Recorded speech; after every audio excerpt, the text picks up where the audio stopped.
I do some screening because like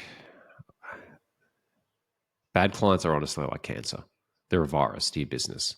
Like people just really don't get that. It's not inefficiency, it's bad clients. And also then like toxic team members. But it really does start with bad clients. Like I need to really have the strength. And that's like my strength. I'm really good with picking up people's like things that they're trying to hide. I can pick it up. I just sniff it out.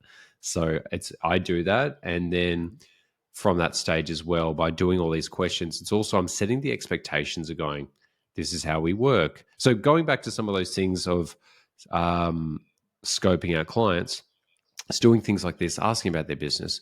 But then when it gets to the stage, it's like also telling them about our working style. Like I don't care what they expect. I'm like, this is how we operate. Number one, you pay the invoice at the start of the month. It's not late. You pay it. Number two is we have one monthly call. That's it. Number three is we can do a few, like there might be a few calls in the first month just as we're onboarding, but after that we move to a monthly cadence and we schedule them in. Number four is we work on your account weekly, not daily or whatever. Like we'll just check, like we check them every day, but it's more like changes if they need to be made will be done weekly, major changes monthly, fortnightly updates, and we build out like automated custom like reporting that's dynamic for them as well. So then, but that's what's included. But I go, this is what at least I'm doing now. This is what's included. Anything else you need, additional calls, if you feel like you need more emails and stuff like that, or additional reporting or additional channels, let me know because we need to scope that. And this is the price based on it. So then putting the price based on the scope because the terms make the deal, not the price. Like if I go to a client, our service is $100 a month. They're going to be, yeah, that's amazing. And it's like, but I don't work on your account. You don't call me. There's no emails. I just charge you. That's very different from going, I charge $5,000 a month and this is what you get. So setting that expectation. And then there's the setting of the expectation, which is one thing because people say yes. Then there's the managing the expectation, which is clients and businesses will start to go, oh, can we do this? And they get an inch. And then next minute, before you know it, 6 months later, you're doing all these additional things that are so far outside of that original scope that you're like, how the fuck did we even get here?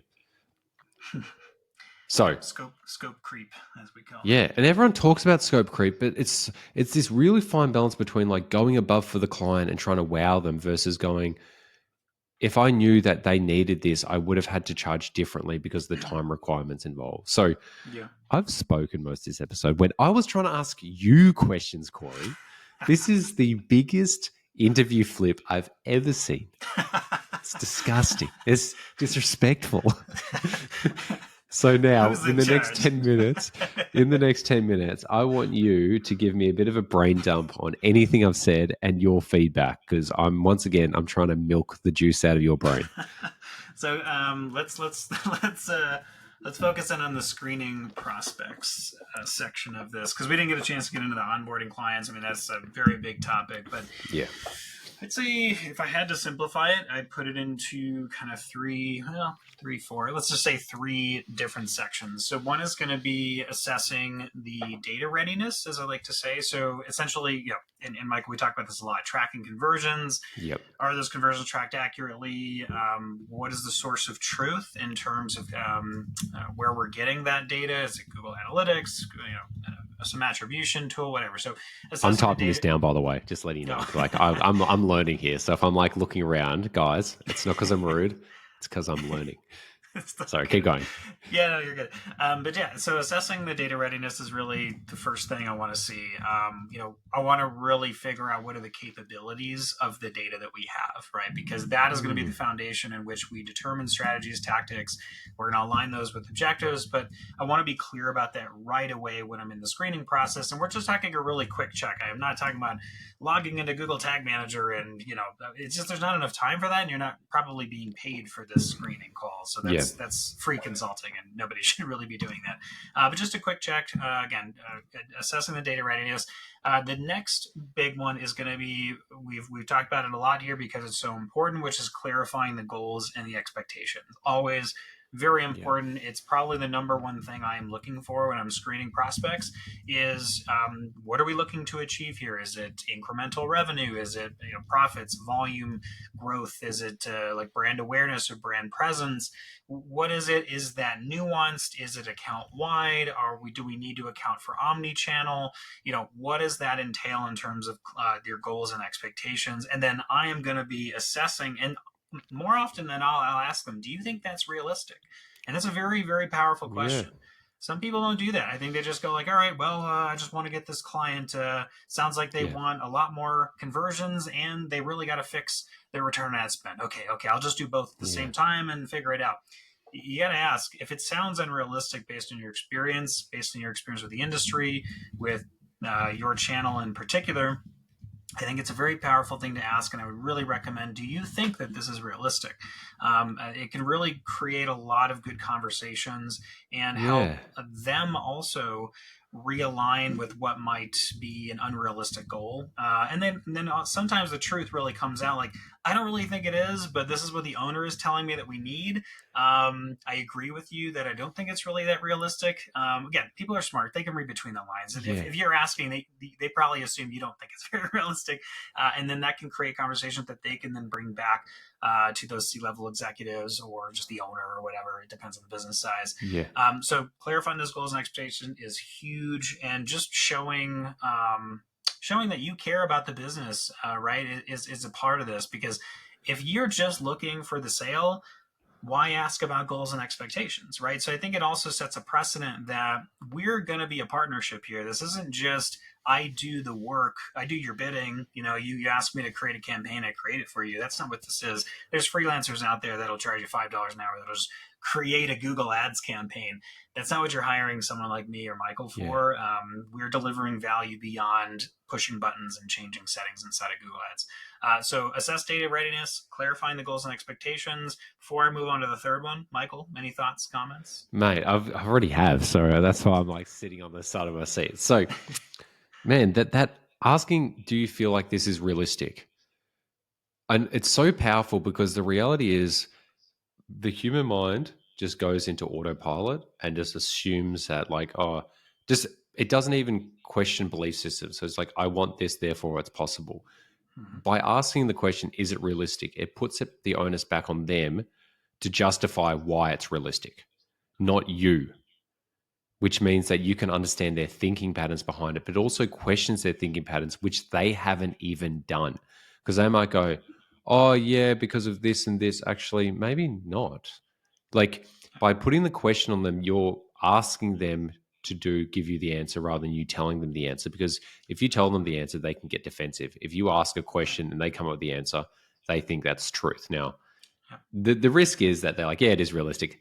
I doubt it. Most of the time when you do question people, especially if you're an authority and you ask with conviction, people will just start to just question, like doubt themselves. People just doubt themselves in general in life. So if you actually just question someone about anything, their conviction about that thing just goes down astronomically just because like you're questioning them rather than just blindly believing it.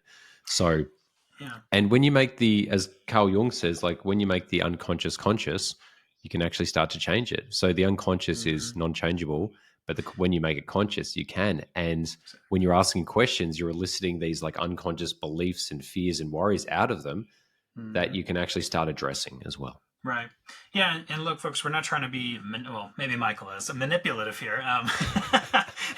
I'm just going to beat you to it because I know you're going to say I am. We're not trying to be just manipulative here. We're trying to also plant the seed and encourage iterative thinking, which is the foundation of what we do with paid search advertising or account management and advertising. It is all about iteration over time. It's not about finding the perfect strategy and then just firing the agency. That's not going to work long term. That might work right away. Even then, that's very questionable. It's about planting the seed. We want them to have and grow critical thinking skills and an iterative way of thinking about things. If we start asking, is this realistic, right from the get-go, that gets them into the right train of thought as we develop this relationship if it goes forward. So that's what we want. That's another piece of this.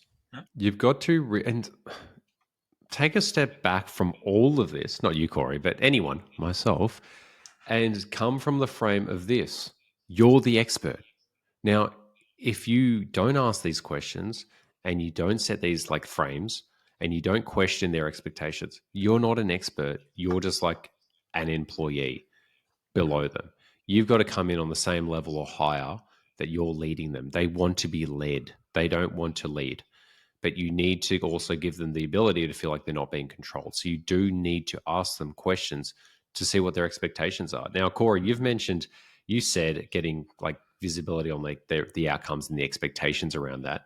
But I want to ask you further, what about the expectations of the relationship, how you communicate, like the non-results things, like the expectations of like anything else, reporting, like email communications, calls, like all that stuff. Yeah. Like how do you set that? Because I know you're really clear and direct with your time and you respect it highly. Yep. Yeah, that is a big part of it. I'm glad you mentioned it. Usually, it kind of blends between the onboarding and what have we been calling it, the screening process, if you will. Though it tends to lean towards screening because I don't want to be signing on a client who has unrealistic expectations in terms of communication. There, it's kind of interesting because this does depend a lot on how nuanced the objectives are and how much spend, in other words, how much risk they're taking, which can necessitate not over communication because there is a fine line there, but a certain amount of communication. Most clients probably fit. I would just say most clients, not in terms of my agency, but most clients in terms of the Google Ads universe probably fit into a monthly reporting call with, check-ins, especially if things are really big, or there's a lot of changes happening, or if it's a very new account, there's going to be nuance there. But generally speaking, yeah, I want to make sure that expectations are very clear on communication because that will ultimately determine the scope, not just the scope, but how much we're pricing for working with this client, like you said, and you covered that really well. So, yeah. The terms make the deal, not the price. Yeah, exactly. It's very different. You can charge two clients the same amount of money. You can charge one client $3,000 a month, another client 10 grand a month. That 10 grand a month client may not be worth it. Yes. They could be like So, the only client that you have to work on. You may make you feel like you're working in house versus a 3K a month client who's just like easy chilling. You're like, I could have like 50 of these. yeah, right. I was going to say, if you're an agency and you could get 50 low maintenance clients, that's going to be way more profitable for you than two clients that hit your email up every single day with tons of questions and they're over analyzing everything. So, yeah.